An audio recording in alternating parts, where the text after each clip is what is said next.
오늘 좋은 인문학 콘서트에 참석해 주신 모든 분들에게 감사의 말씀을 드립니다.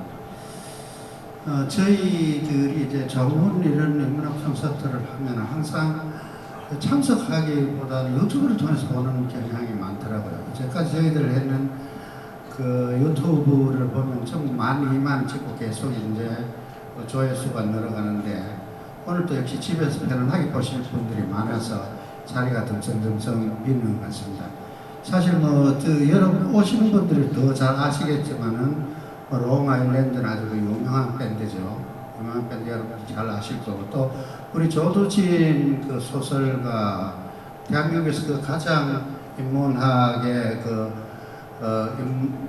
어렵다는, 등단이 어렵다는 한결의 문학 대상을 받았죠. 그래서 도모유키.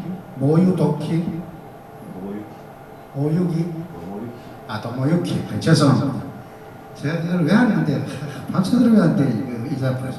도모유키하고 또 북성어의 마음, 이런 것들을 좀 종합해가지고, 북성어로 오늘 새로운 골목, 새로 여러분들이 즐거워하고 반가워할 수 있는 그런 북성로의 그 도로를 소개해 드릴 겁니다.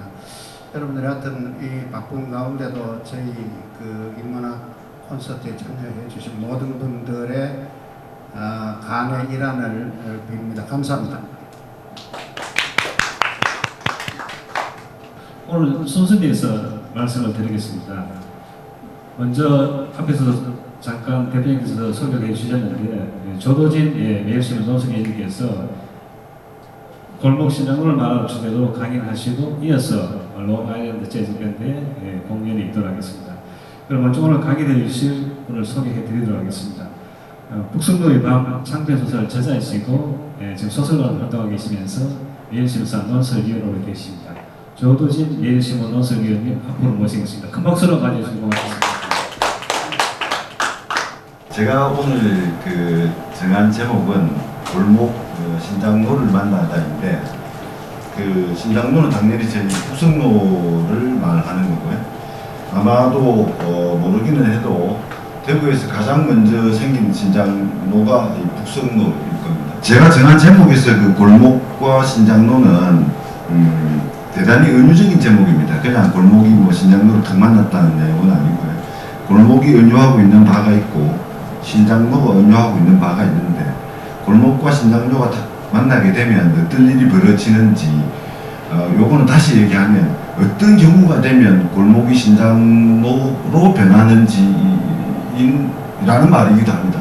골목이 신장로를 만나서 변화되는 이야기이기도 하고, 한편으로는 어떤 상황이 이루어졌길래 골목이 신장로로 변하는가에 대한 이야기이기도 합니다. 좀 전에 제가 되게 은유적이라고 말씀드렸는데, 말하자면 이런 겁니다. 골목은 어떻게 해서 골목이 생겨나느냐 하면, 애당초 골목을 만들고 건물을 짓지 않거든요.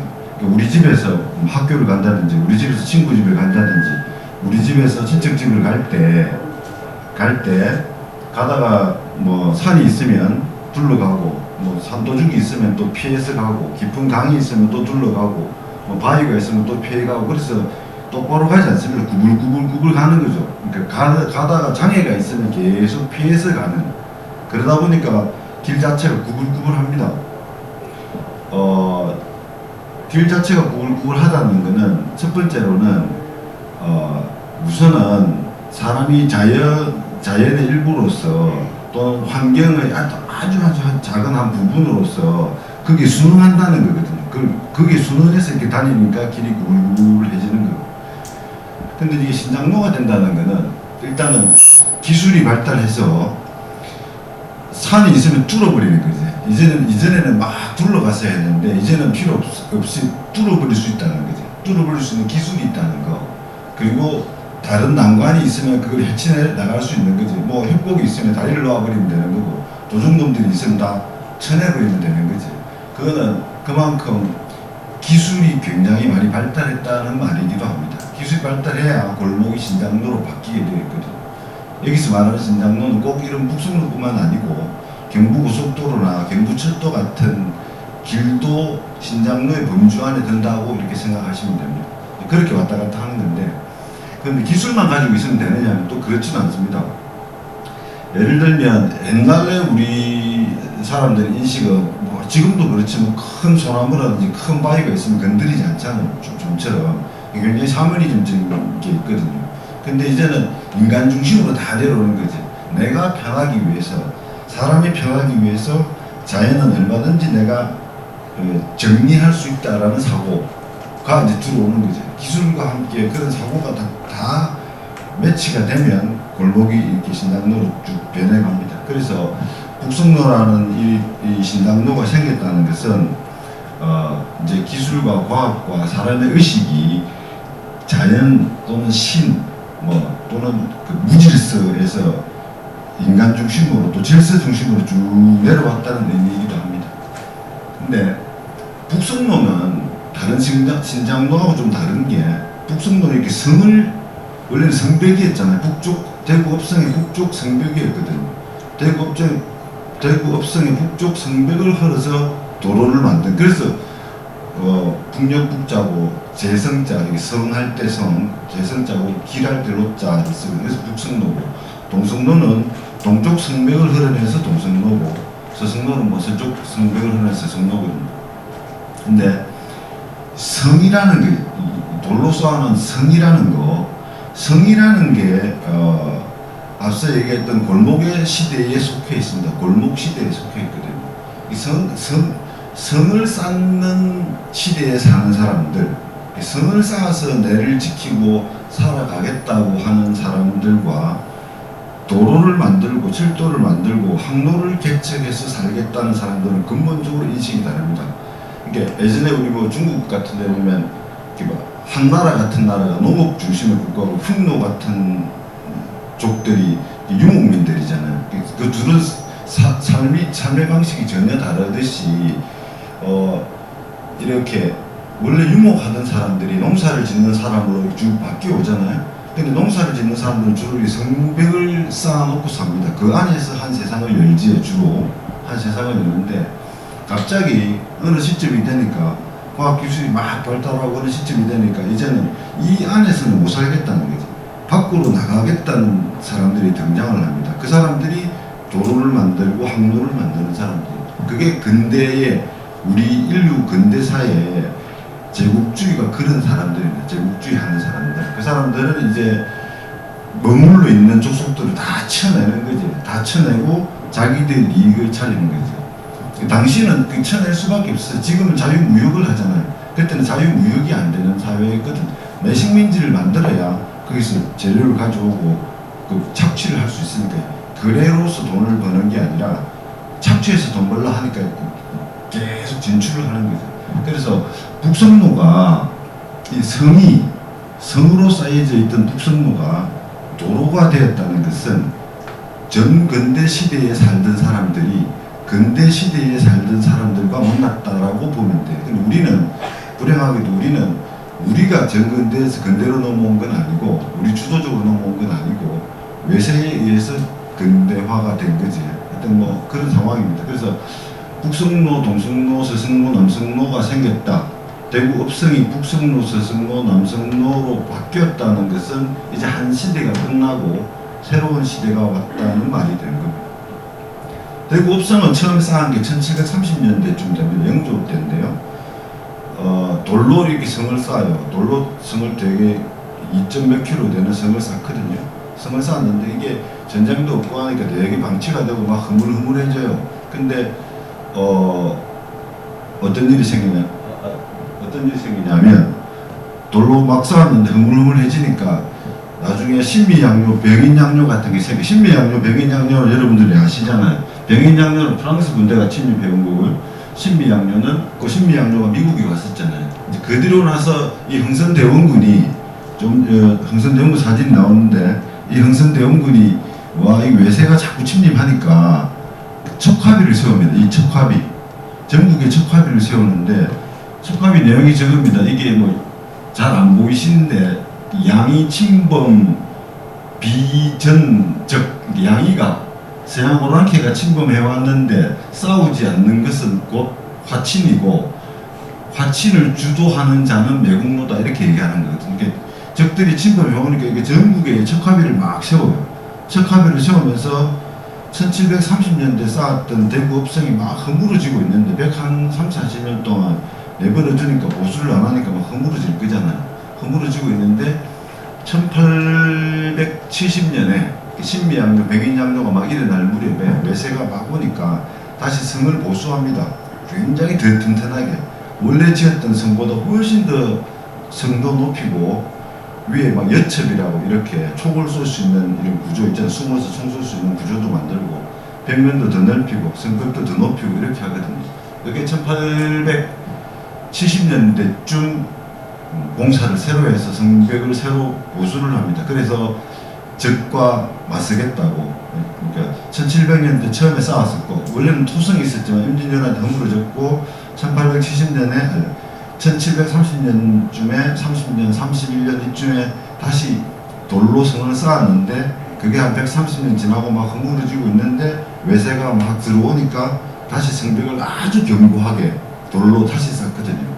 이게 성을 쌓아서 살겠다는 사람들의 사고방식입니다. 성을 쌓으면 적을 내가 막을 수 있을 거다라고 생각을 하는 거죠. 돌성을 쌓으면 적을 막을 수 있을 거다라고 생각을 하는데 잘 아시다시피 대구 업성이 무너지는데 총소리 한 번 안 났습니다. 총이나 대포가 대구 업성을 무너뜨리는 게 아니거든요. 그러니까 세상의 패러다임이 확 변해버린 거죠. 돈이, 자본이 들어와서 이 성벽을 허물어버리거든요.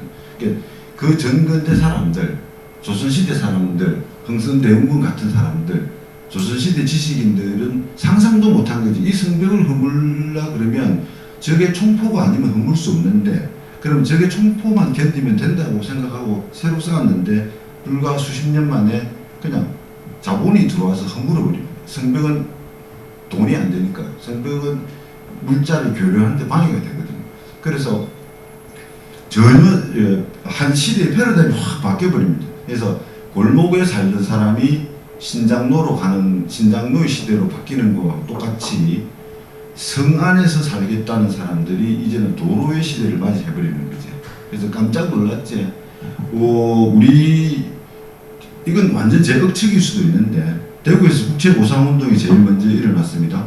사람들이 거기에 대해서 되게 의문을 많이 가지. 근데 아마 여러 가지 썰이 있을 거라고 저는 생각을 하는데 저는 대구 국채보상운동이 어째서 대구에서 가장 먼저 일어났을까를 제 나름대로 고민해 본 바로는 성벽이 허물어지는 걸 저는 봤기 때문이라고 생각합니다. 그러니까 돈을 빚을 지고 있으면 망한다는 걸 다른 빚은 우리나라 전체가 다 지고 있었는데 어째서 하필 서울도 아닌 대구에서 그 빚을 갚자고 일어났을까? 돈이 너무 무섭다는 걸 대구 사람들은 성벽이 허물어지는 과정을 통해서 보았기 때문이 아닐까라고 하여튼 뭐 짐작은 합니다. 이게 정답일지 아니면 약간의 영향이 있을지는 모르지만 그런 점들이 자발적으로 돈을 내게 하는데 좀 기여를 하지 않았을까 뭐 그런 생각을 합니다. 그래서 어쨌거나 성벽의 시대가 허물어지고 이제 이 신장로의 시대가 도로의 시대가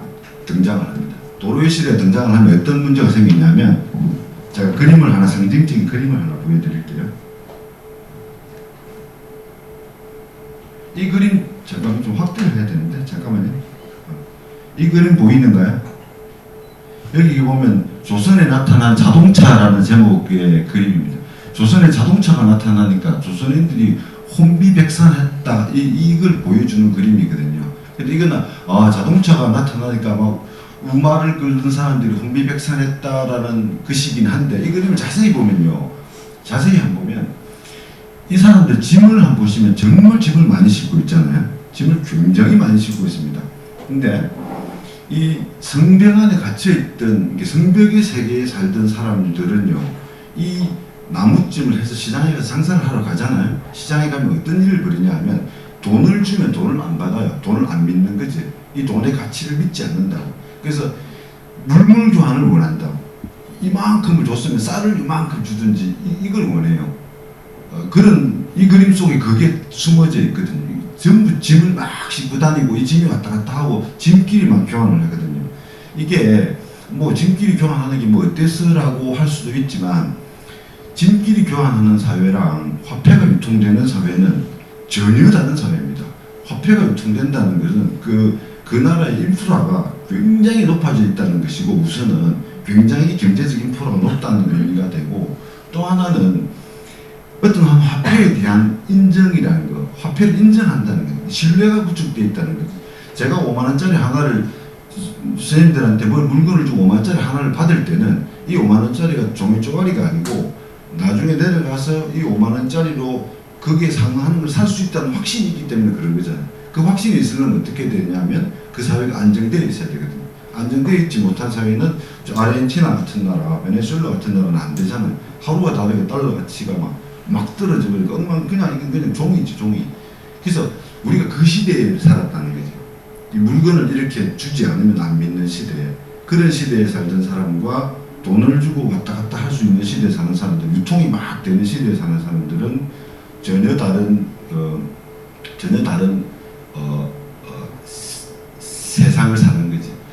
돈을 가지고 움직일 수 있다는 건 어떻게 되겠어요? 내가 집을 굳이 다 지고 가지 않아도 돈을 가지고 움직일 수 있다는 거는 그만큼 사람이 많이 왔다 갔다 한다는 얘기거든. 그만큼 사람이 많이 왔다 갔다 한다는 얘기는 정보가 그만큼 많이 유통된다는 얘기거든. 정보가 그만큼 많이 유통된다는 얘기는 가짜 정보도 많이 생길 수 있지만 그만큼 사회가 빠르게 진전을 이룰 수 있다는 거네. 우리가 옛날에 과거시험 보러 가던 조선시대 선비들 거기 지금 여기 영남 데려가보면 있지만 자기가 당나귀 다 싣고 가잖아요. 쌀이고 뭐고 다 밥도 다 싣고 가거든요. 그런 사회는 정보 유통이 없어요. 그래서 100년 전 아니 100년 전까지도 아닙니다. 한 80년 전까지만 해도 우리나라 사람들 거의 대다수가 태어나서 백리를 벗어나본 사람이 거의 없습니다. 대부분 백리 안에서 살다가 죽어요. 물론 아주 과거 시험을 치거나 특별히 공부를 많이 한 사람들은 다르지만 대다수의 사람들은 그 백리 안에서만 살거든요. 백리 안에서 살기 때문에 되게 안정적이고 편안할 수는 있는데 그만큼 발전은 느린 거지. 그래서 이 그림이 마찬가지로 앞서 말씀드렸던 이 신장로 이전의 시대, 성벽의 시대의 의식이 그대로 남아있는 사람들의 사고인 거지. 그러면 이제 나라가 발전을 안 하겠지. 북성로를 만든 사람은 일본인들이 만들었습니다. 북성로를 일본인들이 만들었는데 그럼 일본하고 우리나라 거리가 어느 정도냐면요. 지금 기술 말고 당시의 기술로 일본하고 우리나라의 배로 오는 시간 거리가 7시간 반 정도였습니다. 일본 시모노세키에서 배를 타면 7시간 반이면 부산에 도착하는 거리거든요. 1900년대 초에. 1800년대 말에는 아마 한 8시간, 9시간 걸렸겠지. 임진왜란 무렵에 한 반나절 12시간 정도 걸렸다가 13시간 정도 걸렸다 그러니 그러면 일본하고 우리나라는 너무나 가까운 거리에 있잖아요. 지리적으로 굉장히 가까운 거리에 있는데 어떻게 한 나라는 갑자기 그러니까 골목의 시대, 신장로 시대로 빨리 이전을 했고 우리나라는 왜 이전을 못했을까? 거기는 뭐 여러 가지 썰이 있습니다. 여러 가지 이 썰이라는 것은 거짓말이라는 건 아니고 여러 가지 이론들이 있는데 가장 큰 이유는 우리나라는 문의 문화를 갖고 있어요. 선비 문화를 가지고 있고 저쪽 일본은 칼의 무사의 문화를 갖고 있는 거지. 이 두 사람은 우리는 일본 사무라이 그러면 어떻게 생각하냐면 칼 쓰는 사람들로 알아요. 사무라이는 칼 쓰는 사람들이 아닙니다. 우리로 치면 양반들, 말하자면 귀족들이고 칼을 쓰긴 하는데 칼제비가 아니고 칼싸움을 잘하는 사람들이 아니고 각 분야의 전문가들입니다. 이 사람들이 각 분야의 전문가들이 행정 전문가, 토목 전문가 아니면 학문하는 사람들 이런 전문가들이고 신분의 표시로 칼을 차고 있을 뿐이지요. 칼을 아주 잘 쓰는 그 유명한 일본의 칼 쓰는 사람 있잖아요. 그런 사람들은 근데 낭인이죠. 낭인, 사무라이가 아니고. 근데 어쨌거나 이 선비 문화와 이 무가의 문화의 가장 큰 차이는 선비 문화는 이렇습니다. 우리 옥 선생님하고 나하고 시를 쓰잖아요. 우리 두 사람이 같이 가을이라는 주제로 시를 쓰면 여기 계신 분이 우리 두 사람이 압도적으로 제가 시를 잘 쓰지 않는 한 조두진의 시가 더 낫다고 평가하는 사람도 있고 옥동철 선생님의 시가 더 낫다고 평가하는 사람들도 있어요. 그리고 오늘은 보니까 조두진의 시가 더 나아 보이는데 비가 많이 오고 내 기분이 우울해지니까 옥 선생님 시가 더 낫다고도 볼 수 있어요. 무는 답이 없기 때문에 정답이 없는 거거든요. 그래서 근데 무는 그거 아닌데 찌르면 이기는 거고 찔리면 죽는 거거든요. 이게 분명해요. 이게 이기고 지고가 분명하다고. 이기고 지고가 분명하니까 어떻게 되겠어요? 우리나라는 신비양요, 아까 병인양요 겪었잖아요. 신비양요 때 우리나라 사람이 한 270명이 죽었습니다. 미국 함대가 들어왔을 때 한 270명이 죽고 수십 명이 포로로 잡혔거든요. 근데도 미국 함대가 후퇴를 했어요. 후퇴를 하고 나니까 조선에서 어떤 마음을 가지냐면 우리가 이겼다는 거예요. 우리가 이길 수 있다. 졌는데 우리가 졌잖아요. 박살이 났거든요. 저쪽은 3명인가 4명을 다치게 하고 우리는 270몇 명이 죽고 수십 명이 부상을 입고 몇 명이 포로로 잡혔는데도 우리가 이겼다고 이해를 하는 거죠. 왜냐? 물러갔으니까. 저기 물러갔으니 이겼다. 이게 문의 문화예요. 문은 그렇게 해석이 가능해. 근데 우리보다도 한 20년 전에 1853년쯤에 일본에 흑선이 나타납니다. 여기 그림이 있는데 일본 에도 앞바다에 나타난 에도가 지금의 도쿄를 말합니다. 흑선이라는 건 저 검은 배를 말하는데 타르치를 해서 검게 보이기 때문에 흑선이라 그래요.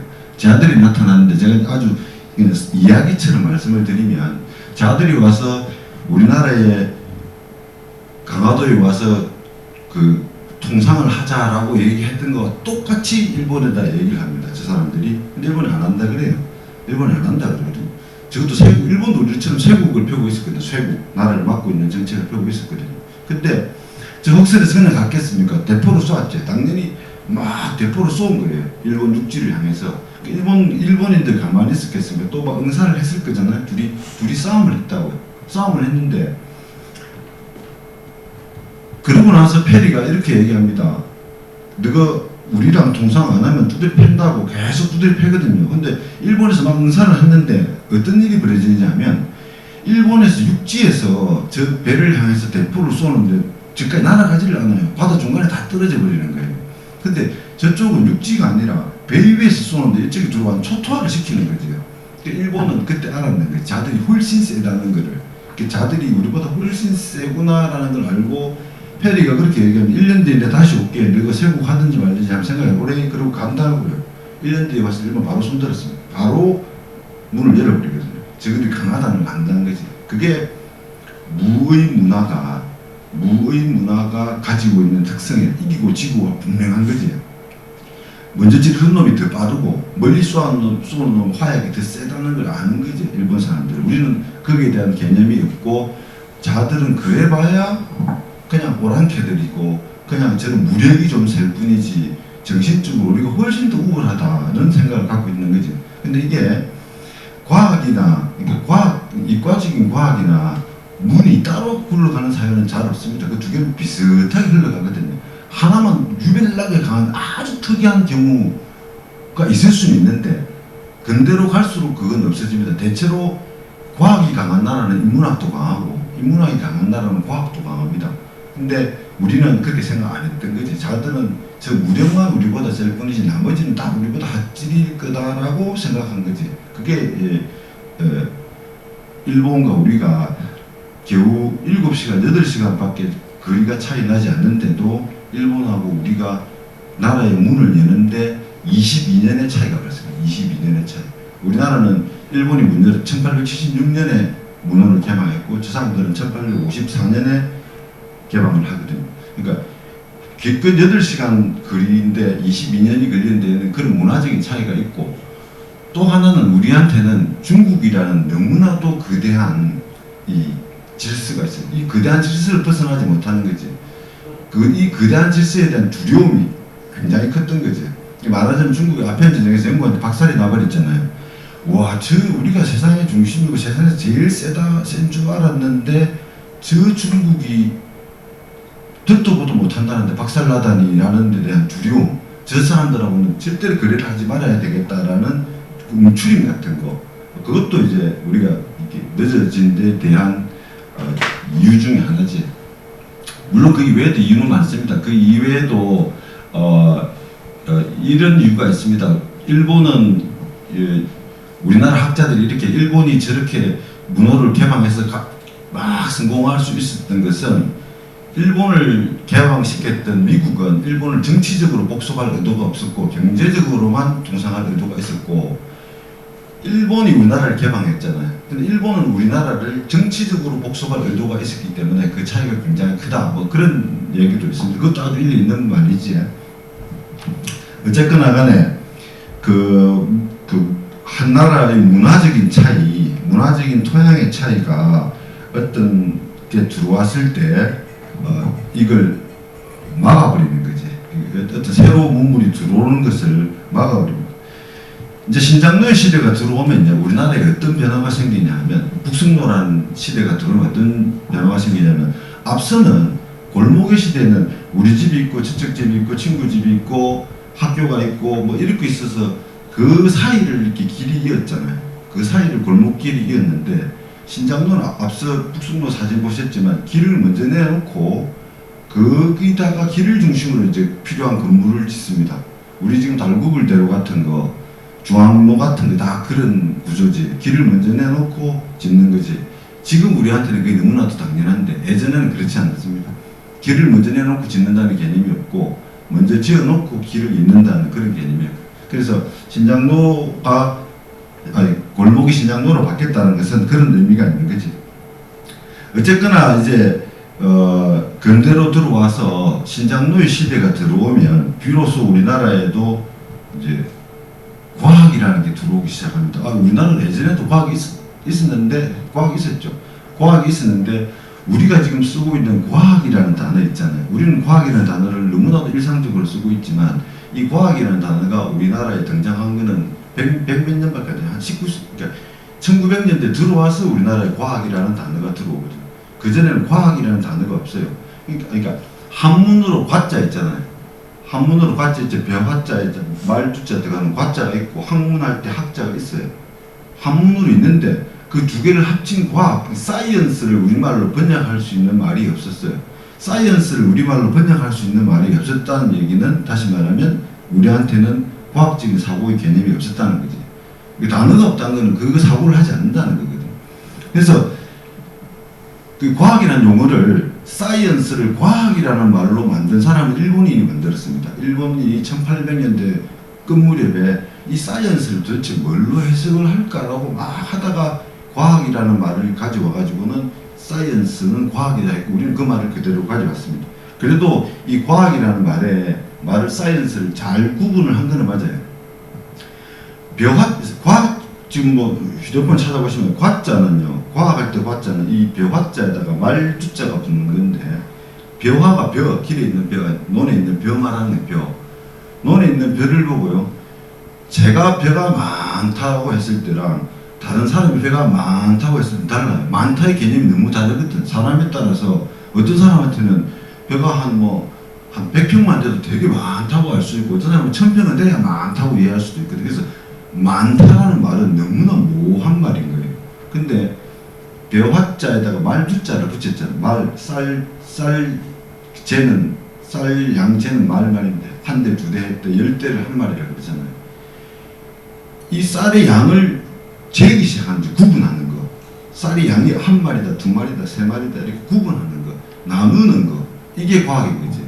이제 그게 이제 그런 개념이 이전에는 없었어요. 우리는 학문이라는 말 하나로 다 통한 거지. 학문이라는 말 하나로 다 통해서 모든 것이 그 안에 다 있다. 학문 안에 다 있다가 우리의 사고였고 지금 제가 말씀드린 모든 얘기는 북승로라는 도로가 어떤 배경에서 생겨났고 북승로라는 신장로가 생김으로써 우리 의식 속에 어떤 변화가 있었는지를 풀어서 설명해 드리는 과정입니다.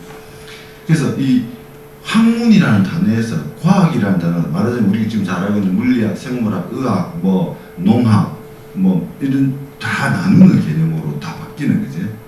이렇게 이제 갈라지는 겁니다. 그 이전에 우리가 어느 정도로 그런 데 대해서 무지했느냐 하면요. 아니 무지했다기보다는 무시했느냐 하면 우리나라 마지막 통신사가 간 게 일본에 간 게 1800년대 30년대 40년대 이쯤에 우리나라 마지막 통신사가 일본을 갑니다. 일본을 가는데 통신사 아시죠? 우리나라 문물을 들고 가서 일본에 전달해주는 그때 일본인들이 한국 통신사들이 오면 글을 받으러 나와요. 이게 실화입니다. 통신사 기록에 나와 있어요. 글을 받으러 나와가지고는 뭐라도 한자 적어주면 와 뭐 조선에서 유학하는 사람들이 글 써줬다고 막 자랑하고 그랬거든. 길에 쭉 앉아서 통신사 행렬을 막 이렇게 기다리고 이럽니다. 그래서 그거를 받아서 자랑하고 이러는데 일방적으로 우리가 쓸 리는 없잖아요. 그 사람들도 당연히 우리한테 주는 걸 보여주는 거지. 그때 이걸 가지고 나옵니다. 일본인 의사 한 명이 난학 네덜란드에서 들어온 해부도, 사람 해부도를 펼쳐줘요. 사람 배를 갈른 해부도를 펼쳐주고 이거 본 적 있냐고 이렇게 물어요. 이거 본 적 있냐고 물으니까 우리나라 통신사의 수행문이 이렇게 답합니다. 요 원이 그대로 있습니다. 군자는 열어보지 않고도 아는 게 군자지 그걸 꼭 봐야 아는 건 소인배다 이렇게 얘기하거든요. 그게 무슨 말이야? 안 보고 어떻게 알아요? 근데 안 보고도 나는 다 안다고 공자 명자만 열심히 읽으면 다 안다고 믿었다는 거지. 그런 시대에 살았던 거지. 하나하나 확인하지 않으면 모른다는 사람과 안 봐도 나는 공자와 명자를 열심히 읽으면 다 알 수 있다. 이렇게 리로 다 모든 건 이치로 이루어져 있기 때문에 리를 이해하면 기는 다 알 수 있다라고 생각한 게 우리의 사고방식이었고 기와 리는 일맥상통하는 바도 있지만 기와 리는 전혀 다른 거다라고 생각하는 사고를 가진 사람들이지. 그러니까 전혀 결과가 달라지지. 그렇게 접근하는 사람들의 삶의 결과는 완전히 달라질 수밖에 없는 거지. 그래서 근데 지금도 우리가 굉장히 갑자기 지금 2023년으로 확 뛰어오면 지금 노벨상 막 발표가 나잖아요. 노벨상 발표가 막 나는데 우리는 지금도 노벨상을 받아야 되는데 우리는 왜 노벨상이 나오지 않는가 하면서 기대하는 게 기대주 한 명을 키우는 김연아 하나를 키우는 거죠. 말하자면 김연아 하나를 이게 막 투자해서 메달 받아올 수 있어야 된다라는 생각을 굉장히 많이 해요. 일본 사람들 그거 아니래요. 인프라를 막 키우다 보면 그 중에 김연아가 태어나온다가 일본 사람들의 사고방식이에요. 그 두 개의 사고방식 차이가 굉장히 큰 거지. 실제 어느 쪽이 성공하느냐? 당연히 이쪽이 성공하지. 일본은 지금까지 노벨상 받는 게 한 30개쯤 될걸요. 아마도. 우리는 문학상을 2개밖에 없고 나머지는 다 과학상을 받았거든요. 그래서 그만큼 과학에 대해서 우리는 아직도 이렇게 미친 기초과학 투자를 안 하는 거지. 일자리에 계신 분들도 대부분 다 그래요. 저도 마찬가지고. 과학을 알고 있다고 해서 나는 과학적인 사고를 한다고 생각하는 분들인데도 과학적인 사고를 실제는 안 하거든요. 제가 하나의 예를 들면 이런 거예요. 과학이 왜요? 물으면 물리학, 화학, 생물학, 농학, 의학 이런 게 과학 아니가? 그거 말고 그럼 만류인류, 반도체, 석유, 화학 이런 것들이 과학의 산물이라는 게 맞아요. 근데 앞에서 말한 물리학, 생물학, 화학 이것은요 과학의 범주를 나눈 거고 만류, 인력, 반도체 또는 북극, 남극, 빈점 이런 것들은 과학의 산물이지. 하나는 과학을 범주로 나누는 거고 하나는 과학의 산물인데 우리나라 사람들은 그것까지는 일반적으로 생각하는데 거의 생각하지 않는 게 과학적 사고를 하지 않습니다. 과학적 사고는 그거잖아요.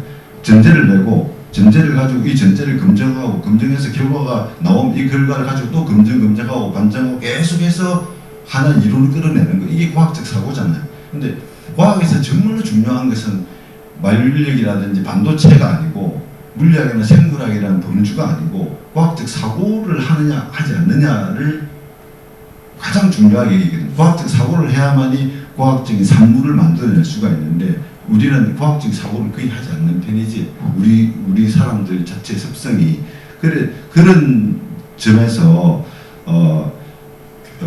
아직도 어떤 면에서 보면 좀 외람된 말씀일 수 있는데 아직도 어떤 면에서는 우리는 신장로 이전의 사고가 많이 남아 있는 거지 우리한테.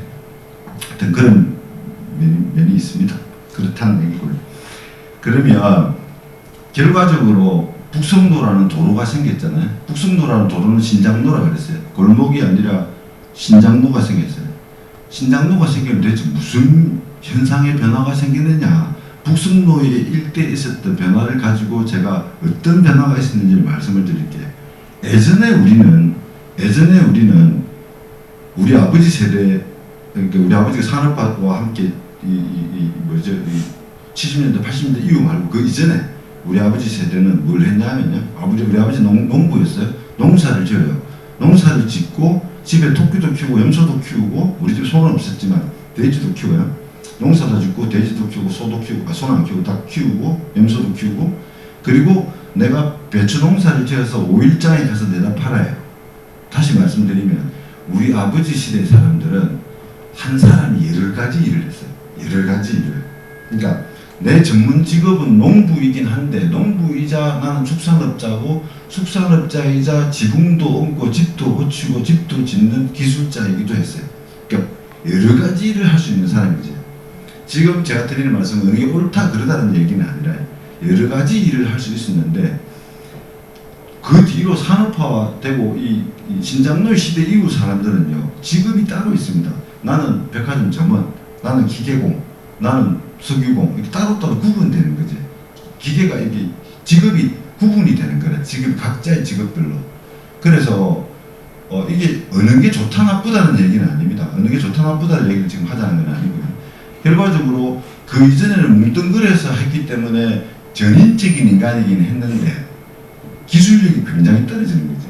그 이후에는 파편적인 인간이긴 하지. 하나의 부속처럼 파편적인 인간이긴 한데 굉장히 전문화되어 있는 거지. 어떤 한 분야에서만 일을 잘하면 되는 거지. 저는 자동차에 대해서 하나도 몰라요. 심지어는 자동차 바퀴 하나도 이제는 헤드라이트도 내가 하나 못 갈아 끼우지. 그래도 자동차를 몰고 다니는데 아무런 불편함이 없어요. 왜냐면 전문가들이 다 포진되어 있는 거니 각자의 영역이 다 따로 되어 있거든. 근데 옛날 사람들은 마차가 고장나면 자기가 마차 다 고치고 소 아프면 손도 웬만하면 찔러가지고 이렇게 했던 거지. 이제 변화가 골목의 시대에서 신장로의 시대로 가면서 생긴 변화가 그게 일단 변해요. 여러 가지 일을 하던 사람이 한 가지 일만 하는 시대로 이동하는 거지. 그게 하나의 변화고요. 두 번째로는 당연히 사람만 그렇겠습니까? 예전에 우리 여기 북승로가 생기고 나서 이 북승로 길가에 따라 뭐가 생겼냐면요. 과일점, 모자 가게, 커피숍, 옷 가게, 신발 가게, 그 다음에 목욕탕, 철공소 이런 것들이 쭉 생깁니다. 여기 도로 따라서. 그래서 그 이전에 있던 시장들이 죽지. 우리나라에 있던 그 전에 있던 시장들이 죽어요. 많이 죽습니다. 그 이유는 뭐냐면 일본 사람들이 착취한 것도 있겠지만 실제로는 이전에는 우리는 5일장이었어요. 아버지가 농사를 짓잖아요. 농사를 짓는 사람이 맨날 시장 바닥에 가서 있을 수 없잖아요. 평소에 농사를 지어야 됩니다. 그래서 5일마다 한 번씩 가서 내가 지은 상품을 내다 팔고 필요한 걸 사오는 거지. 5일마다 장이 열려요. 근데 지금은 5일장이 아니잖아요. 백화점으로 상징되는 상설 가게가 열리는 거지. 상설 가게가 열리니까 5일장이 이겼어요. 상설 가게가 이겼어요. 당연히 상설 가게가 이기는 거지. 그래서 우리의 전통적인 시장들이 몰락을 하는 거거든요. 그러니까 누가 막 착취를 했고 물론 무너뜨렸다기보다는 시대가 달라요. 서로 패러다임이 전혀 다른 거지. 그래서 쭉 흘러가 버리는 거지. 이제 그런 변화가 있었고요. 또 여기 가면 뉴시민 지금은 뉴시민 유료 주차장에 이름 바뀐 북승로 여기 중앙동 끝무렵에서 북승로를 따라 쭉 들어가다 보면 한 50m쯤 들어가면 50-60m쯤 들어가면 왼쪽 편에 그 경상감릉으로 들어가는 길이 있습니다. 경상감릉으로 들어가는 그 길 모퉁이에 한일 종합 머신이라는 가게가 있어요. 한일 종합 머신 가게가 길가에 있고 그 뒤에는 주차장인데 그게 뉴시민 뭐 저걸로 돼 있어요. 저 유료 주차장인데 그게 원래 그 자리에 원래 있었던 게 이 백화점 미나카이 백화점이 있었습니다. 그 자리가 미나카이 백화점이 있던 자리가 1930년대 미나카이 백화점이 북승로에 등장을 해요. 백화점이 등장을 하면 어떤 변화가 생기냐면 백화점이 등장을 했었을 때 우리나라 사람들이 굉장히 놀라는 부분이 이거였습니다. 우리는 이렇게 장사를 제가 장사를 하고 있잖아요. 근데 아가 와서 막 만지잖아요. 막 만지고 뒤집어보고 만지고 뒤집어보고 안 사잖아요. 사도 아니고 왜 만지는데 하고 뭐라 해준다. 뭐라 하는 문화였다. 근데 이 백화점은 안 그런 거지. 아무리 만지고 안 사도 그냥 고맙다고 인사하는 거예요. 이상한 거죠. 그래서 그리고 또 하나는 우리는 영업이 끝나면 불을 꺼요. 밤에 불을 끄는데 이 사람들은 영업이 끝났는데도 지금 우리는 동화 쇼핑이나 현대백화점이 밤에도 불을 밝혀 놓는 게 하나도 이상하지 않지만 당시 우리나라 사람들한테는 굉장히 이상했어요. 밤에 불을 켜놓고 퇴근한다, 장사도 하는데 밤에도 계속 광고를 한다는 거지. 상업 광고를 하고 있다는 그 개념이 우리한테는 없었지. 또 하나 놀라웠던 게 우리 이 차이가 났던 게 그거지. 우리는 실내에 들어가면 신발을 신고 들어가잖아요. 항상 신발을 신고 들어가는 게 우리 문화인데 저 사람들은 백화점에 들어가는데 신발을 신고 들어가요. 지금 우리 현대백화점에 들어가면 신발 신고 들어가잖아요. 하나도 안 이상하잖아요. 근데 옛날에 우리한테는 이해할 수 없는 개념이었지. 어떻게 신발을 실내에 신고 들어갈까? 이게 이해하기 힘들고, 또 하나는 신발을 신고 들어갔는데도 어떻게 저 집 구석은 저렇게 가게는 깨끗할까? 이것도 이상한 거지. 맨날 닦으니까 그렇죠. 맨날 닦으니까. 근데 우리의 개념하고 저 사람들이 장사하는 개념이 너무너무 많이 달랐던 거지. 그래서 그 처음에 백화점에 들어왔을 때 굉장히 많은 사람들이 놀랐다는 거지. 앞서서 말씀드린 대로 이전에는 생산자가 판매자이기도 하고, 우리 아버지 같은 경우 생산자이자 판매자이자 소비자이기도 했는데 이제 백화점이 등장했다는 것은 생산자와 소비자가 완전히 구별되는 거지.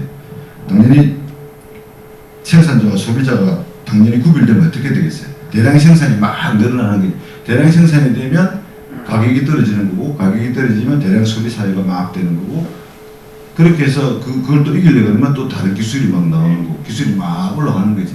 그래서 전문화되니까 훨씬 더 삶의 질은 어떤 면에서 삶의 질이 굉장히 높아지는 거지. 그래서 그런 면이 있고요. 신장노의 시대가 들어와서 큰 변화 중에 하나가 밤낮입니다. 밤낮. 그러니까 골목의 시대 때는 밤이었잖아요. 근데 신장노의 시대가 펼쳐짐과 함께 전기가 들어오거든요. 전기가 들어옴으로써 어떻게 되냐면 이제 밤이 없어지는 거지. 그때 밤에는 제가 자는 게 일이었는데 이제는 밤을 낮으로 만들어버린 거지. 낮처럼 환하게 만들어버린 거지. 그래서 이건 뭐 철학적으로는 다르게 해석할 수도 있습니다. 밤을 낮으로 만든 건지 아니면 밤을 잃어버린 건지는 뭐 다른 문제일 수 있는데, 어쨌거나 간에 이제는 밤이라고 해서 영업이 끝난 거 아니고, 오늘 제가 여기 강의 때문에 걸어오다 보니까 여기 제가 종로로 걸어왔었는데, 종로에 밤에 나가면 요즘 불야성이거든요. 청년들 정말 많아요. 밤에 난리인데 낮에 그 종로 가게를 제가 지나왔는데 몇몇 개 식당이나 전자제품 가게 빼고는요 낮에는 다 문 닫고 있어요. 집 내리고 있대요. 밤에 장사할 거 집 내린다고 빵은 컴컴한데 식료품만 들러놓고 있더라고. 낮과 밤이 다르지. 전기로 인해서 저기는 밤이 낮은 거지. 밤이 이제 주생활 공간이 되는 거지. 그래서 밤에는 잠자야 될 시간이 이제는 밤에 이제 주생활을 하는 공간의 시간으로 바뀌어버린 거지. 경상감령이 있었잖아요. 대구 읍성 안에 그 경상감령이라는 게 있었잖아요. 경상감령이 뭐냐면 옛날에 감령은요, 경상감령 되게 큰데, 감령은 그 안에서 사법, 행정, 뭐 치안 전부 다 관리해. 옛날 촌의 사또, 이는 사또보다 훨씬 높은 관찰사가 있는 동네지만 저 밑에 촌에 가면 사또가 지가 치안도 다 하고 재판도 다 하고 전부 자기가 다 하잖아요. 이 골목의 시대 때는 그랬다고. 신장노루 시대가 오니까 경상감령이라는 거는 문화재처럼 남아있는 거지만 이제는 어떻게 돼요? 그것도 분리가 되는 거지. 예전에는 경상감령 안에서 전부 다 했던 게, 이제는 치안은 경찰로, 행정은 대구시청, 지금은 맞으면 대구시청을 나누고, 화재는 소방서로 이렇게 다 갈라지는 거지. 그래서 지금의 경상북도 지사는 행정만 하는 사람이잖아. 행정만. 옛날에 경상감령의 관찰서는 행정만 하는 사람이 아니었거든. 전부 다 지가 다 직원들었었지. 그래서 그것도 이제 세분화되는 거지. 그래서 북성로라는 도로가 생겼다는 거, 신장로의 시대가 왔다는 게 그냥 성벽 하나가 도로가 쓱 됐다는 게 아니고, 이렇게 많은 이제 변화들이 옵니다. 예전에 우리 집마다는 그 마당이 있었잖아요. 근데 이제 이 신장로의 시대가 오면 집마다 마당이라는 게, 촌에는 아직도 있지만 마당이라는 게 거의 사라져요. 마당이라는 게 거의 사라지고, 옛날에는 촌에 마당이 있어서 거기서 막 잔치도 하고 뭐 굿도 하고 다 했었잖아요. 공연도 하고. 지금은 어떻게 우리 콘서트하우스나 오페라하우스 보듯이 신장로가 처음에 생겼을 때 여기 대구 공회당 시민운동 시민회관 말입니다. 지금 콘서트하우스 공회당이 생기는 거죠. 공회당이 생기니까 이제 집집마다 동네마다 있던 마당한 역할이 소멸되는 거죠. 그것도 이제 그렇게 또 바뀌는 거죠. 가장 제가 한 게 뭐 옛날에도 뭐 그 오락을 만드는 오락을 만드는 사람들이 있었지만 광대들이 지금은 오락을 자기 오락보다는 오락을 되게 우리는 소비만 하죠. 예전에는 오락을 내가 생산했었잖아요. 내가 생산해서 만드는 오락을 즐겼는데 지금 우리는 TV에 뭐 낚시도 요즘 직접 안 가고 뭐 도시어부 같은 거 보고요. 뭐 애들 키우는 거 나무 집 아기가 달라졌어 그런 거 보고요. 나무 걸 대리 소비하는 거지. 그런 시대로 쭉 이제 바뀌어오고 있는 거지. 이게 그 출발점이 그 거대한 출발점이 골목이 신장로로 바뀌던 시대. 북순로라는 도로가 등장하던 시대에부터 생겨난 겁니다. 그게 뭐 지금 제가 얘기한 건 거의 긍정적인 얘기만 많이 했는데 부정적인 영향도 되게 많습니다. 그걸로 인해서 생기는 영향이라는 게 저는 거거든요. 이웃간이 단절되는 거잖아요. 아파트에 옛날 우리 시골 마을 같은 경우는 50호, 70호가 살아도 그 억수로 많이 사는 것처럼 보이죠. 지금 아파트 단지 보면 수천호가 살잖아요. 더 좁은 공간에 수천호가 사는데 옆집, 윗집 누가 사는지 아무도 모르잖아요. 얼굴 보면 대충 알까 모르는 경우가 허다하지. 엘리베이터에서 자주 만나거나 또래가 있는 경우가 아니면 대부분 모르는 거지. 그래서 훨씬 더 이 대부분은 좋아졌는데 이웃 간의 단절 같은 거 말하자면 바로 옆에 누구 살고 있지만 누가 죽어도 모르잖아요. 한동안 모르는 거지. 옛날 같았으면 그러지 않았겠지. 옛날에는 금방금방 알 수 있었는데 지금 알 수 없는 이제 그런 시대가 된 거지. 뭐 그것뿐만 아니고 감사하는 마음 같은 것도 없지. 난 돈만 주면 되는 거니까. 돈만 주면 다 사오는 건데 내가 돈을 주기 위해서 난 이미 노력을 했고 노동을 했고 그 노동의 대가로 받은 돈을 얘한테 주는 거니까 거기서 네가 뭐 뭘 수고를 해도 상관없는 거지. 그냥 받아가는 거지. 예전에 같으면은 동네 돼지를 잡으면 어느 집 돼지가 죽었는지 누가 잡았는지 그걸 어떻게 나눠 먹었는지 다 알고 돼지를 잃은 내 또래 애들한테 미안한 마음도 있고 맨날 돼지 죽죽 학교 같은 친구가 막 슬퍼하는 것도 기억나고 하지만 지금 그런 개념 하나도 없지. 돼지 밥상 위에 오른 돼지고기를 보면서 이 돼지가 살았을 때 모습을 생각하는 사람은 없잖아요. 이 돼지를 누가 잡았으며 이 돼지를 잡는 동안 어떤 수고를 했을 것이며 이런 개념 하나도 없는 거지. 그게 뭐 나쁘다 좋다의 의미는 아니고 하여튼 세월이 이제 그렇게 쭉 변해 오고 있다. 그런 말씀을 드리는 겁니다. 북순로의 시대가 그런 시대를 만들었다는 말씀입니다. 북순로가요, 사실은 어느 나라나 골목에서 신장로의 시대로 겪어왔습니다. 어느 나라나 골목에서 신장로의 시대로 성벽에서 이제 도로의 시대로 변해왔거든요. 변해왔는데 앞서 잠시 제가 언급했지만 우리 주도로 성의 시대에서 신장로의 시대로 골목의 시대에서 신장로의 시대로 이동한 게 아니라 남 주도로 끌려와 버린 거죠. 우리가 이제 그렇게 끌려왔었어요. 우리가 여러 가지 이유 때문에 끌려오는 바람에 다른 나라에는 없었을 부작용도 생겨나고 다른 나라에는 없었을 사람들도 생겨나지. 예를 들면 아주 단적인 내가 조선인 출신의 일본 경찰 같은 거 우리가 지금 정말 경멸하는 조선인 출신의 일본 경찰은 만약에 우리 주도로 이 골목이 신장로가 되고 성이 신장로가 됐더라면 없었을 사람들이지. 다른 사람 주도로 하다 보니까 그런 세력들이 생겨난 거고 그러다 보니까 그 사람들은 지탄의 대상이고 또 그 사람들을 또 악난했고 근데 요건 약간 여담이긴 한데 조선인 출신 경찰들이 일본인 출신 경찰보다 훨씬 더 악질이었거든요. 훨씬 더 악질이었습니다. 그러면 조선인이 일본인들보다 더 성질이 악질적일까요? 아니, 조선인이 일본인보다 악질적일 리는 없잖아요. 근데 왜 조선인 출신 경찰이 일본 출신 경찰보다 더 악질이냐 하면 일본 출신 경찰은요 아가 하나만 대한독립만 세 붙이잖아요. 일로 무시 공부는 안 하고 학생이 막 꿀밤 한 대상 때려 보내도 돼요.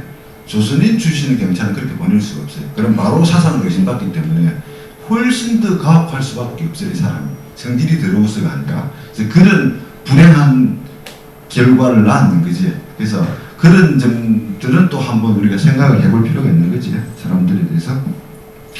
그리고 우리 대표적으로 조선인 출신 일본 경찰이라는 이 사람이 다른 나라 같으면 생기지 않을 그것들이 생겨났듯이 이 사람도 생겨났지. 이게 아까 대구 읍성의 모양인데 저쪽에 대구 빌딩 뒤에 가면서 있습니다. 이런 모양의 읍성별이 그 읍성 돌로 쌓아져 있었다는 것이고요. 대구 읍성 돌을 가지고 만든 저기 위에 가면 동산병원에 들어가면 선교사 건물 그 밑에 돌이거든요. 이게 대구 읍성 돌이었다 그럽니다. 이 돌이 이거였다. 그 돌을 가져와서 만든 거라. 이런 돌로 대구 읍성이 원래 있었다고 만들어져 있었다 그래. 그리고 또 한 명의 인물, 이 사람이 박중량이라는 사람인데 대구부 관찰사 설이었지. 그러니까 우리 주도로 하지 않고 일본 주도로 하다 보니까 태어나게 된 인물이에요. 이 사람이 대구 읍성을 허물던 1906년에 읍성을 허물 때 일본인들하고 손잡고 허문 주역 중에 한 사람이죠. 허물기는 일본 사람들이 허물었지만 이 사람이 그때 행정 책임자였던 거죠. 이 사람 동의하에 허문 거죠. 그래서 이 사람도 대표적인 친일파죠. 이런 인물들이 우리 주도로 하지 못하다 보니까 이제 탄생을 하게 됐다. 뭐 그런 얘기입니다. 그리고 여기는 이제 사진이 없으면 못 드리겠지만, 그리고 또 다른 시대에 다른 나라에는 그러니까 골목이 신장로로 변하는 동안에 나타나지 않았던 인물이 무리하게 나타났던 게 여기 와 있는 일본인들, 여기 와서 살다가 간 일본인들. 그러니까 당시 우리나라로 넘어와서 여기서 막 자기 개척한 사람들이거나 아니면 여기 사는 부모님 밑에서 태어난 일본인, 그러니까 여기서 태어난 사람. 그러고 나서 우리나라 해방되고 나서 일본으로 돌아간 인물들. 그러니까 그런 사람들도 다른 나라나 다른 도시에서는 존재하지 않았던, 그러니까 식민지가 됐던 여러 나라에서 존재했지만 일본 같은 나라에서는 존재하지 않았던 사람들이지. 그 사람들도 불행한 사람들이긴 합니다. 제가 15년 전, 5년쯤 전에 북승로 많이 돌아다녔는데 이렇게 보면 키 조그맣던 아저씨들이 머리 아주 짧게 깎은 한 70대 노인들 이렇게 걸어다니는 거 많이 봤거든요. 나중에 물어보면 그분들 일본인들이 자기 이제 태어나서 살던 곳인데 죽기 전에 이제 와서 구경하고 돌아보고 이제 가고 하는 거지. 그 사람들도 말하자면 남의 주도로 우리 땅에서 신장로가 만들어졌기 때문에 발생한 인물들입니다. 제가 너무나도 빠른 속도로 얘기를 해가지고 이게 정리가 잘 안 됐을 수도 있다는 생각도 들어요. 시간이 다 된 것 같고 저한테 주어진 시간은 혹시 제가 드린 말씀 중에 좀 이상하다, 의문이 있다거나 아니면 다르게 생각한다거나 궁금한 거 있으면 말씀하시면 제가 답하겠습니다. 궁금하다기보다도 저희들이 이렇게 해석하는 관점이 이런 이제 봉건주의와 우리가 제국주의를 이야기할 때 이런 관점이 굉장히 좀 와닿고, 그 다음에 국제보상운동이 우리가 성이 무너진 이거와 이제 그 당시의 경제인들과 어떤 연결이 돼서 뭔가가 연결고리가 지어진다는 게 그것도 좀 굉장히 좀 다른 생각을 할 수 있어서 감사했습니다. 잘 들었습니다. 고맙습니다. 근데 아까 국제보상운동이 대구에서 일어난 거는 성벽이 돈에 의해서 무너지는 것을 대구 사람들이 목격했기 때문에 그랬으리라 하는 건 순전히 제 그냥 상상일 뿐입니다. 거기에 대한 거기에 대한 학문적인 근거 같은 거 연구한 사람들도 별로 없고, 그래서 그거는 그냥 제 그걸로만 이해했습니다. 멋진 생각이죠. 네, 고맙습니다. 다른 질문 없으시면 여기서 고맙습니다. 감사합니다. 네, 고맙습니다. 골목 신장로를 말하다 주제로 강의해 주신 조도진 매일신문 노스리님께 다시 한번 박수 부탁드리겠습니다.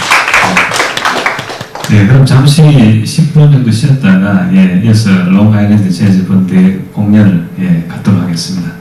잠시 후에 다시 또 뵙겠습니다. 복고풍의 스윙 음악을 하는 팀이고요. 그리고 더불어서 대구의 멋진 공간을 찾아서 그곳에 영감을 받아서 또 곡에 옮기는 작업을 해서 많은 분들과 함께 나누고 있습니다. 오늘 이곳 음악 감상실 녹향에서 여러분들과 함께하게 되어서 매우 영광이고요. 오늘 이 부근의 어떤 그 지역을 저희가 지역이나 그런 공간들을 저희 음반 발매가 된 곡들을 여러분들께 선보일 예정입니다. 향촌동 그리고 녹향, 미도다방 이렇게 오늘 선보여드릴 예정인데요. 첫 번째 곡으로 들려드릴 곡이 바로 저희가 있는 이곳 녹향이 배경이 된 곡 녹향이라는 곡입니다. 이 곡 작업을 하면서 굉장히 가슴을 찡하게 만드는 그런 문구가 있었어요. 전쟁 중에도 바의 선율이 울리는 그런 이 문구가 굉장히 마음을 아프게 했던 그런 문구였어요. 그래서 그런 처참했던 상황에서도 이 음악에 대한 그런 열정이라든지 그런 진심을 느낄 수 있고 참 그런 진심을 느낄 수 있어서 더 마음이 아프다라는 그런 느낌을 받았습니다. 그래서 문화예술이 살아 숨쉬는 이곳 녹향을 여러분들께 들려드리도록 하겠습니다. 박수로 청해주세요.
생각이 드나요?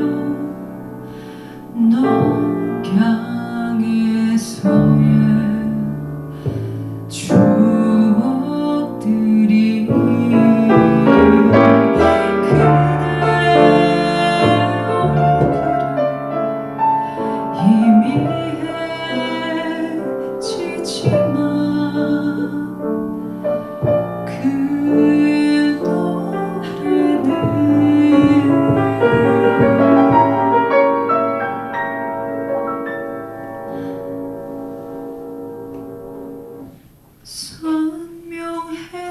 비치는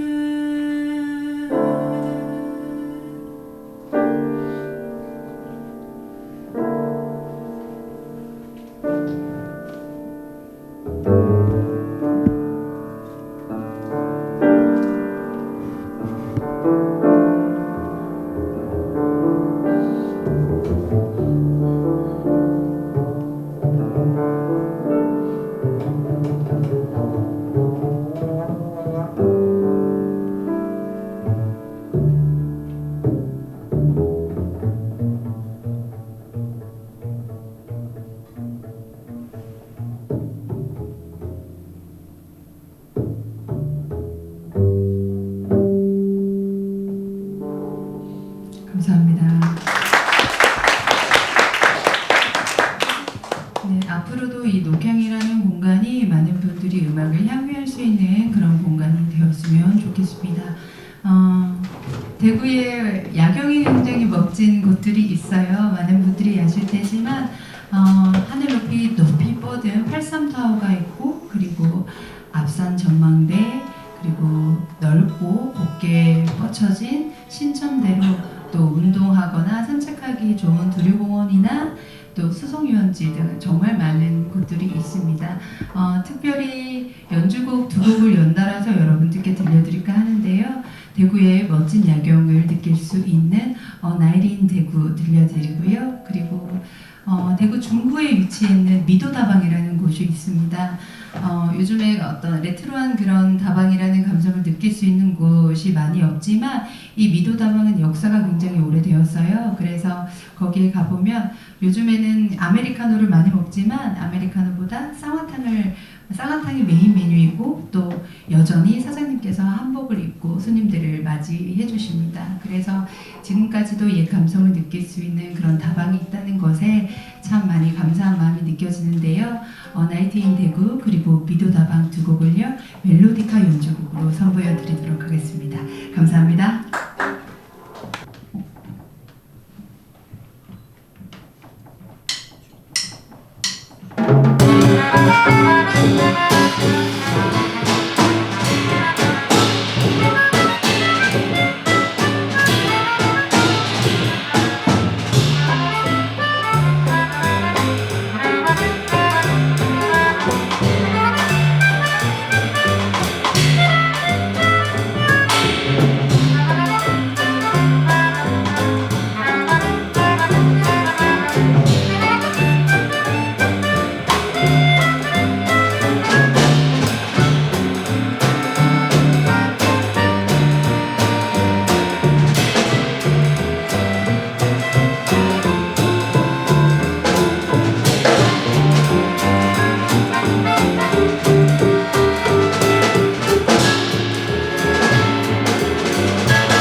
멜로디카의 박시현 씨입니다. 다시 한번 박수 부탁드립니다.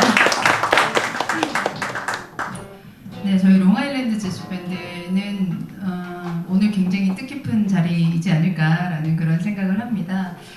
이곳을 배경으로 만들게 된 녹향이라는 곡과 미도다방 그리고 향촌동을 이 향촌동 녹향에서 또 들려드릴 수 있어서 굉장히 뜻깊은 순간인데 이제 마지막 곡 들려드리려고 합니다. 바로 향촌동이라는 곡인데요. 이 향촌동은 옛날부터 많은 예술가들이 활동을 했던 곳이기도 합니다. 그래서 레트로한 감성과 그리고 역사를 바로 알고 느낄 수 있는 그런 곳이라고 할 수 있는데요. 한국형 재즈 향촌동을 여러분들께 선보일까 합니다. 많은 청춘 예술가들이 사랑하고 또 이별했던 그런 순간들이 요즘에서야 시가 되고 노래가 되어서 많은 이들에게 불리고 있습니다. 그 마음을 담아서요 여러분들께 향촌동 들려드리고요. 저희 롱아일랜드 재즈밴드 인사드리도록 하겠습니다. 감사합니다.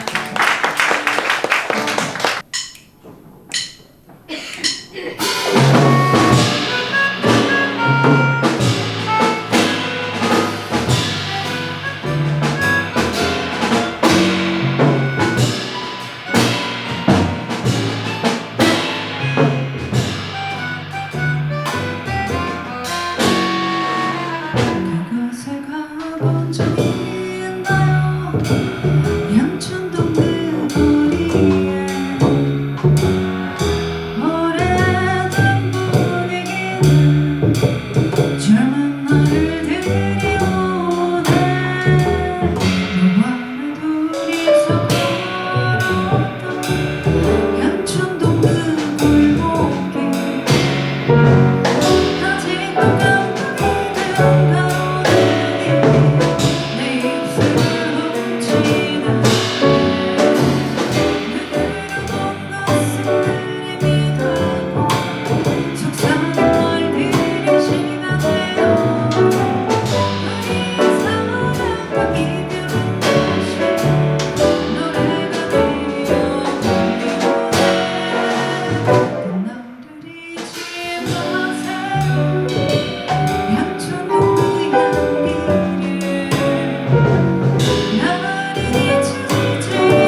앵콜, 아유 감사합니다. 제가 사실은 저희 싱리스트가 짜여지고 나서 저희 앵콜 나오면 어떡하죠라고 했더니 저희 드러머 리더님께서 그럴 분위기 아니다라고 얘기를 하더라고요. 근데 그렇게 앵콜을 외쳐주시니 네 마지막 곡도 대구를 이야기할 수 있는 곡을 들려드리도록 하겠습니다. 대구에서 하루 일과를 마치고 소소하게 일상을 누릴 수 있는 곳이 있습니다. 바로 신천동의 신천둔지인데요. 그곳에 가보면 정말 많은 사람들이 다양하게 소소하게 일상을 누리고 있는 모습을 보입니다. 운동하는 사람들도 있고 담소를 나누는 사람들도 있고 그래서 그런 소중한 일상을 우리 모두가 잘 간직하고 영원히 누렸으면 좋겠다라는 그런 마음에서 앵콜곡 들려드리겠습니다. 제목이요. 밤 10시 신천에서 만나요 있거든요.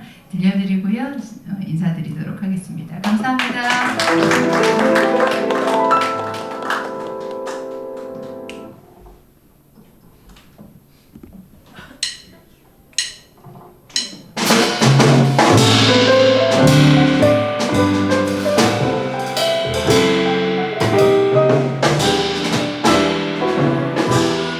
신천에서 만나요. 언제나 그랬던 것처럼 가차까지 걸을까 아니면 바라만 볼까 살며시 녹이는 그대의 향기가 언제나 날 설레게 하네. 네 만나는 이 시간 없이 난 그대와 함께 걸어가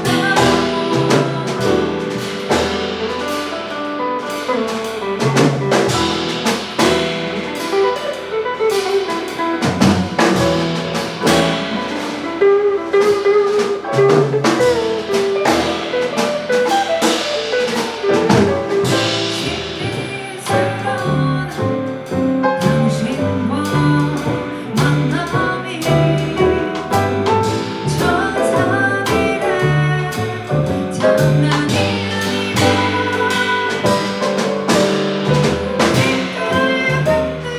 그대에서 오늘도 고생했어.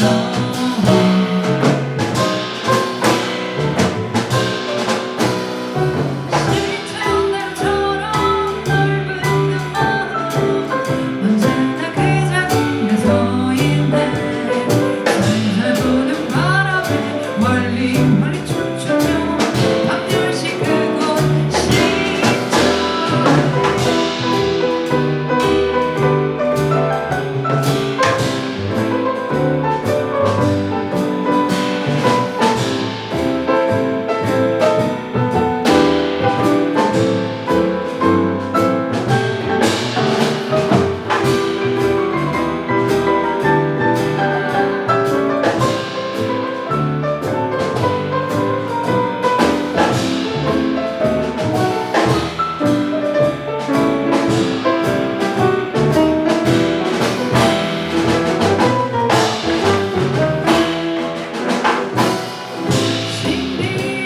신비스러운 당신과 만남이 천사들의 장난이 아니라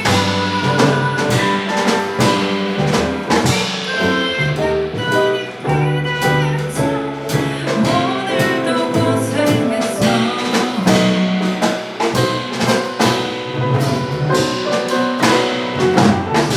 신천대로처럼 넓은 그 마음 언제나 그 자리에 서 있네.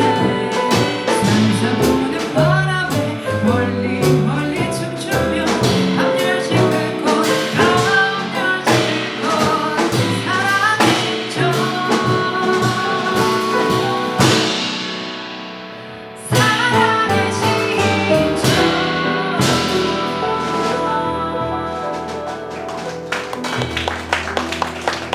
네, 행복한 시간이었습니다. 이상 웨이 하이엔드 저스밴드였습니다. 감사합니다.